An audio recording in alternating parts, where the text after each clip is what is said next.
Broadcasting live from the beautiful Georgia World Congress Center for Fintech South 2023. It's time for Atlanta Business Radio. Now, here's your host. Lee Cantor here, live from Fintech South 2023, celebrating fintech leaders from around the world. Right now we have Benn, Tag Chair and the CTO of Clark Atlanta University. Welcome, Brian. Hi, how are you? I am doing well.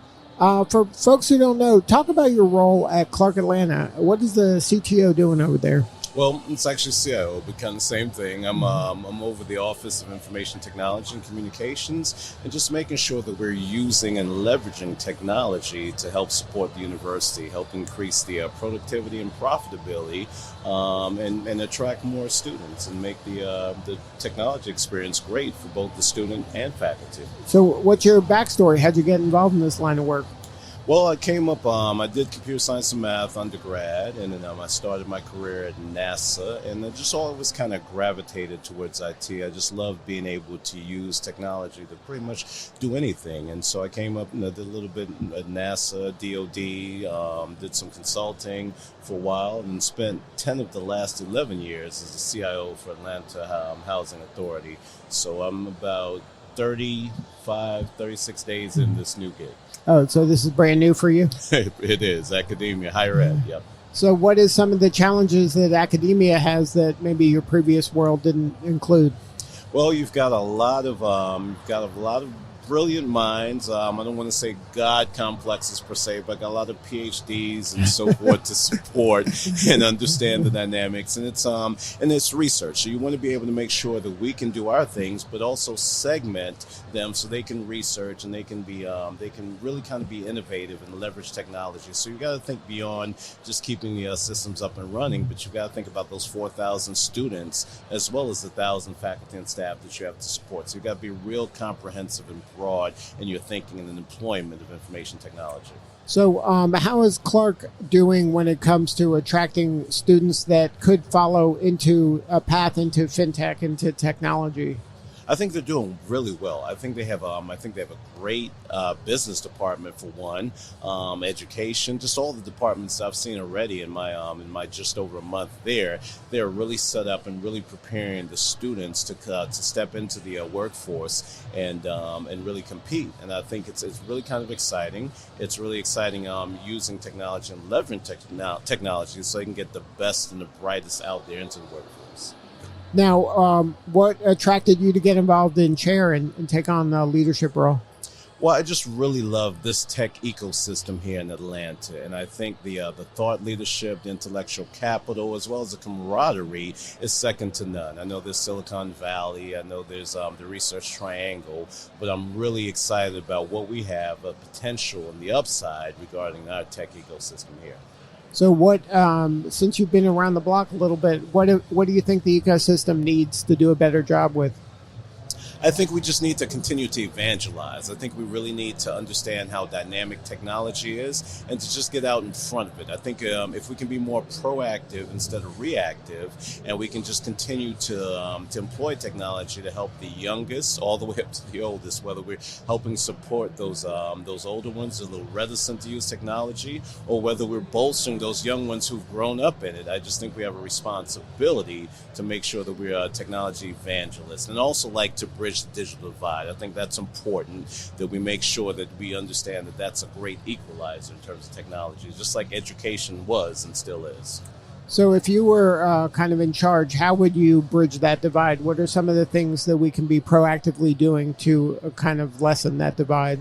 I just think wherever we can lean in terms of making sure there's access, and that's access to devices, whether we have old devices that we might throw away, we want to make sure they get in the right hands where they can be reused. I also think we have to look at Wi-Fi, that connectivity, the same way we look at electricity and water, and just make sure that even some of the barren areas around the city, whatever we can do to lean in and make sure there's access to Wi-Fi.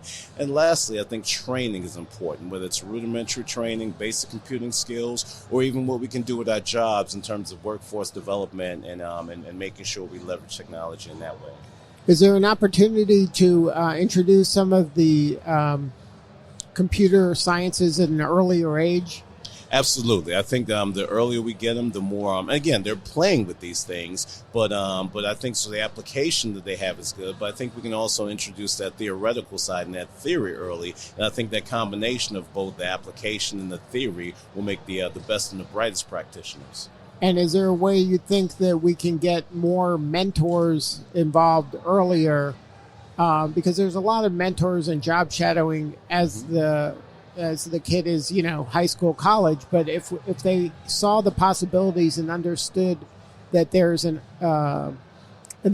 can have the ability to create things rather than just be a consumer of things, I would think that would just accelerate everything. I think you're exactly right. I think once the opportunity is shown to them, I think they really take advantage of it. I think we have a responsibility, especially when it comes to people of color, make sure that they have that access, and also women who we don't necessarily see in this field. So I think the earlier we can get both of those groups engaged, I think the better off we are for everybody.